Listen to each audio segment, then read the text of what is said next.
అందరికీ నమస్కారం. ఇవాళ చూస్తున్న ఎక్కడ చూసినా బెట్టింగ్ల జోరు ఎక్కువైంది. మన దేశ యువత బెట్టింగ్ల వైపు మొగ్గు చూపుతా ఉంది. ఎప్పుడైతే ఈ మొబైల్ వాడకం ఎక్కువైందో ఈ మొబైల్ యాప్ల ద్వారా బెట్టింగ్ యాప్ల ద్వారా ఎక్కువ మంది యువత ఈ బెట్టింగ్ జోలికి వెళ్తున్నారు. దానివల్ల చాలా మంది యువత తీవ్రంగా నష్టపోయి మనస్తాపానికి గురయ్యి కొంతమంది ఆత్మహత్యలు చేసుకుంటున్నారు. ఈ బెట్టింగ్ యాప్ల్ని కొంతమంది విఐపీలు కావచ్చు, యూట్యూబ్ ఇన్ఫ్లుయర్స్ కావచ్చు ప్రమోట్ చేస్తున్నారు. వాళ్ళు డబ్బు సంపాదించుకుంటున్నారు. కానీ నష్టపోయేది ఎవరు? ఇప్పటి ఆ బెట్టింగ్ యాప్లను ఎవరైతే ఉపయోగించుకుంటున్నారో వాళ్ళు తీవ్రంగా నష్టపోతున్నారు. ఎవరైతే ప్రమోట్ చేస్తున్నారో వాళ్ళు ముందుగా ఆలోచించాలి. మనం ప్రమోట్ చేస్తున్నాం కదా ఈ బెట్టింగ్ యాప్లని, దీనివల్ల ఎంతమంది యువత అంటే ఎవరైనా కానీ వారికి నచ్చిన విఐపీలు ప్రమోట్ చేస్తున్నారంటే వాళ్ళు సంతోషపడి మన నచ్చిన వాళ్ళు ప్రమోట్ చేస్తున్నారు కదా, మనం దాన్ని చూడాలి అనే ఉద్దేశంతో యాప్లను యూజ్ చేసుకోవచ్చు. కాబట్టి ఎవరైతే బెట్టింగ్ యాప్లని ప్రమోట్ చేశారో వాళ్ళని ఎవరైనా కావచ్చు కఠినంగా శిక్షించాలి. అలాగే మన దేశంలో ఈ బెట్టింగ్ యాప్లని పూర్తిగా బ్యాన్ చేయాల్సిన అవసరం ఎంతైనా ఉంది. ఇక బెట్టింగ్ విషయానికి వస్తే యువత ముఖ్యంగా ఈజీ మనీ సంపాదించడం ఎలా అనే దాంట్లో వెళ్తున్నారు. ఒకటి ఆలోచించండి, ఇవాళ రైతు పొద్దునుంచి సాయంత్రం వరకు కష్టపడితే 400 లేదా 500 రూపాయలు వస్తుంది. వాళ్ళు దానికోసం అహర్నిశ ఎండలో కష్టపడి పొద్దునుంచి సాయంత్రం వరకు కష్టపడాలి.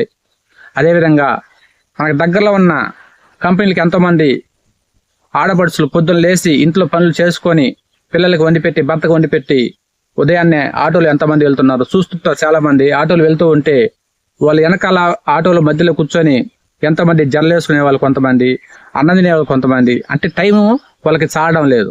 ఆ విధంగా కుటుంబం కోసం వాళ్ళు పాటుపడుతున్నారు. అదేవిధంగా మనం చూస్తున్నాం ఎంతో మంది లారీ డ్రైవర్లు మన ఇండియా బార్డర్ ఎక్కడుంది, ఉత్తరప్రదేశ్, అస్సాము, ఇంత దూరం రాత్రనక పగలనక వాళ్ళు అనుకున్న టార్గెట్ రీచ్ అవ్వాలనేసి ఒక్కసారి బండి స్టార్ట్ అయినట్టు లారీ ఆ సరుకుని చేర్చే వరకు వాళ్ళు రాత్రి పగులు నిద్ర లేకుండా బండి తోలుకుంటూ రాష్ట్రాలు దాటి దేశ సరిహద్దుల్లోకి వెళ్తున్నారు. ఎందుకోసం? కుటుంబాల కోసం. ఎంతో మంది ఎవరెవరు వాళ్ళ వృత్తి వాళ్ళు రకరకాల పనులు చేసుకుంటూ జీవనం కొనసాగించుకుంటూ కూలి సంపాదించుకుంటున్నారు. కానీ ఈ కాలం యువత మంచి మేధావులు, వాళ్ళకి అన్ని వనరులు, వాళ్ళకి కావాల్సిన వనరులు సమృద్ధిగా ఉన్నాయి. ఏ రంగంలో వెళ్ళాలన్నా వాళ్ళు ఎదగడానికి అవకాశాలు ఉన్నాయి. అలాంటి వాళ్ళు ఇలా ఒక దగ్గర కూర్చొని ఈ మొబైల్ వాడకం ఎక్కువ చేసుకొని దాని ద్వారా బెట్టింగ్ యాప్ల్లో పాల్గొని ఈజీగా డబ్బు సంపాదించాలనే ఉద్దేశంతో ముందుకెళ్తున్నారు. ఇది యువతకు చాలా తీవ్రమైన చెడు పరిణామాలకు దారితీస్తుంది. ఎవరైతే యువత ఉన్నారో, ఎవరైతే బెట్టింగ్ల మీద మోజుకు వెళ్తున్నారో దయచేసి ఒకసారి ఆలోచించండి. ఎవరైనా కానీ మొదట్లో బెట్టింగ్ పెట్టేటప్పుడు మీకు స్టార్టింగ్లో 10 రూపాయలు డబ్బు రావచ్చు, కానీ వెళ్ళగా మీది పూర్తిగా వెళ్ళిపోతుంది డబ్బులు. దాంతోపాటు కొంత అప్పు చేసుకొచ్చి మళ్ళీ పెడుతుంటారు. తర్వాత ఏమవుతుంది? పోయిన డబ్బు మళ్ళీ సంపాదించాలి, ఎలాగైనా మనం అసలైన రప్పించుకోవాలి, అసలైన సంపాదించాలనే ఉద్దేశంతో మరలా అప్పు చేసి దాంట్లో బెట్టింగ్లో డబ్బు కడుతున్నారు. దీనివల్ల తీవ్రంగా నష్టపోతున్నారు. ఎంతో మంది మనస్తాపాలు గురవుతున్నారు. దానివల్ల వాళ్ళ కుటుంబంలో అందరూ కూడా మానసికంగా ఎంతో బాధపడుతున్నారు. ఒక కుటుంబంలో ఒక వ్యక్తి బాగలేకపోతే ఆ యొక్క ప్రభావం ఆ కుటుంబం మొత్తం మీద ఉంటుంది. ఈ వ్యక్తిని ఎలా బాగు చేయాలి అని ప్రతి ఒక్కరు కూడా ఆవేదన పడుతూ ఉంటారు. కాబట్టి యువత ముఖ్యంగా గుర్తుంచుకోవాల్సింది, ఈజీ మనీ కోసం ఎవరు ప్రాకులాడవద్దు. ఎప్పుడైతే మనం కష్టపడి 10 రూపాయలు సంపాదించుకొని కుటుంబం కోసం ఖర్చు చేసుకుంటామో అప్పుడు ఆనందంగా ఉంటాం. ఈజీ మనీలు ఎప్పుడు కానీ సుఖం ఉండదు, సంతోషం ఉండదు, ఆనందం ఉండదు. ముఖ్యంగా ఈ ఐపీఎల్ సీజన్లో ఎక్కువగా యువత ముఖ్యంగా గ్రామాలు కావచ్చు, పట్టణాలు కావచ్చు, ఎక్కడైనా కావని ఈ బెట్టింగ్లు ఎక్కువ అవుతా ఉన్నాయి. దయచేసి ఒకటి ఆలోచించుకోండి.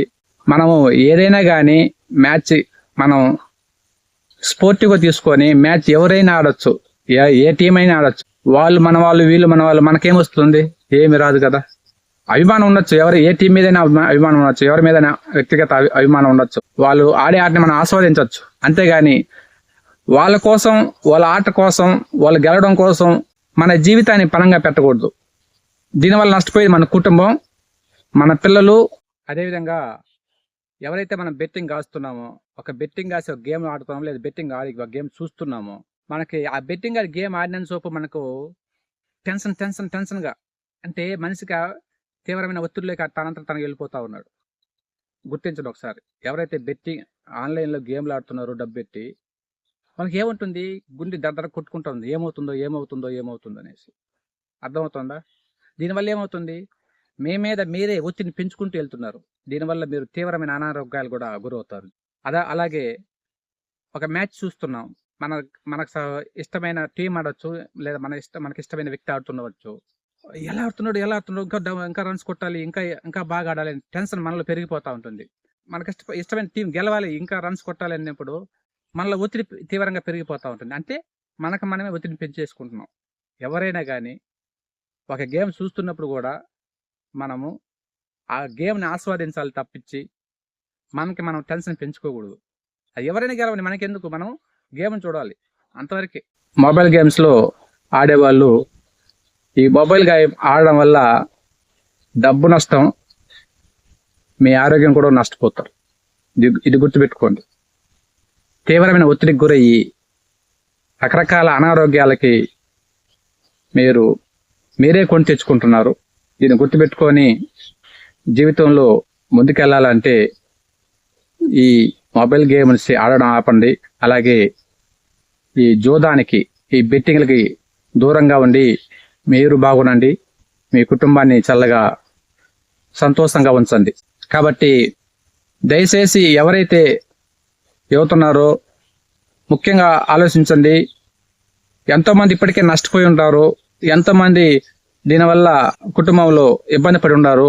కాబట్టి ఆ ఇబ్బంది పడిన వాళ్ళు కూడా ఎవరైనా ఉంటే పక్కన వాళ్ళకి, అంటే చెప్పడానికి కొంచెం సంకోచించవచ్చు. ఎందువల్లంటే వాళ్ళు నష్టపోయినారనేసి బయట చెప్పుకోవాలంటే కొంచెం వాళ్ళకే బాధేస్తుంది. కాబట్టి ఎవరైనా కానీ ఓపెన్గా చెప్పండి, వాళ్ళు ఏ విధంగా నష్టపోయినారనేసి. ఏదో నష్టపోయి ఉంటే మిగతా వాళ్ళకి కనువిప్పు కలిగించండి. జూదానికి వెళ్ళకండి. మీ కుటుంబాన్ని అందరినీ సంతోషంగా ఉండాలంటే మీరు జూదానికి దూరంగా ఉండండి, బెట్టింగ్లకు దూరంగా ఉండండి. మీ కుటుంబం మీరు సంతోషంగా ఉండాలని కోరుకుంటూ నమస్కారం. Thank you.